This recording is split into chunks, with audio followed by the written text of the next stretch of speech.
കേരളത്തിൽ KSRTC ബസ്സിലാണ് free എങ്കിൽ ഇവിടെ ഒരു രാജ്യത്ത് ബസ്സിൽ, ട്രാമിൽ, ട്രെയിനിൽ എല്ലാം ഫ്രീ ആണ്.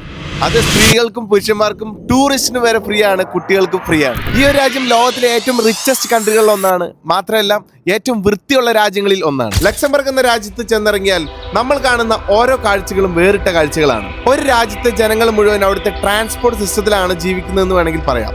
കാരണം എവിടെ നോക്കിയാലും ബസ്സുകൾ, എവിടെ നോക്കിയാലും ട്രാമുകൾ, എവിടെ നോക്കിയാലും ട്രെയിനുകൾ. ഇതൊന്നും ഇല്ലാത്തൊരു ഫ്രെയിം ചുരുക്കമാണ്. ഇവിടുത്തെ പബ്ലിക് ട്രാൻസ്പോർട്ട് സിസ്റ്റം മുഴുവൻ ഇലക്ട്രിക് ആണ്.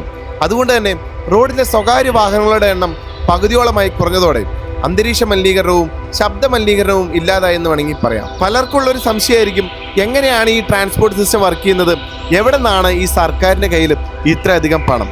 വേറൊന്നുമല്ല, അവിടുത്തെ സാധാരണ ജനങ്ങളിൽ നിന്ന് പിരിച്ചു കിട്ടുന്ന നികുതി പണം ഉപയോഗിച്ചാണ് ഈ ലക്സംബർഗ് എന്ന രാജ്യത്തെ ട്രാൻസ്പോർട്ട് സിസ്റ്റം മുഴുവനും വർക്ക് ചെയ്യുന്നത്. സാമ്പത്തിക ലാഭവും ജീവിത നിലവാരവും മെച്ചപ്പെടുത്തുന്നതോടൊപ്പം തന്നെ പൊതുഗതാഗതം പൂർണ്ണമായും സൗജന്യമാക്കിയതോടെ അവിടുത്തെ ഓരോ കുടുംബത്തിനും വർഷത്തിൽ ശരാശരി 500 യൂറോയോളം അവർക്ക് യാത്രാ ചെലവിൽ നിന്ന് മാത്രം ലാഭിക്കാൻ സാധിക്കുന്നുണ്ട് എന്നുള്ളതാണ്. അപ്പൊ മറ്റൊരു വീഡിയോയിൽ കാണുന്നവരെ ബൈ. ഞങ്ങൾ ചെയ്തിട്ടുള്ള യൂറോപ്യൻ ട്രിപ്പിന്റെ ഐറ്റിനറി നിങ്ങൾക്ക് വേണമെന്നുണ്ടെങ്കിൽ വീഡിയോക്ക് താഴെ യൂറോപ്പ് എന്ന് ജസ്റ്റ് കമന്റ് അടിക്കുക, ഫോളോ ചെയ്യുക. ഞങ്ങളുടെ യാത്രയുടെ PDF ഫയൽ നിങ്ങൾക്ക് ഡയറക്റ്റ്ലി ഇൻസ്റ്റാഗ്രാമിൽ DM വരുന്നതായിരിക്കും.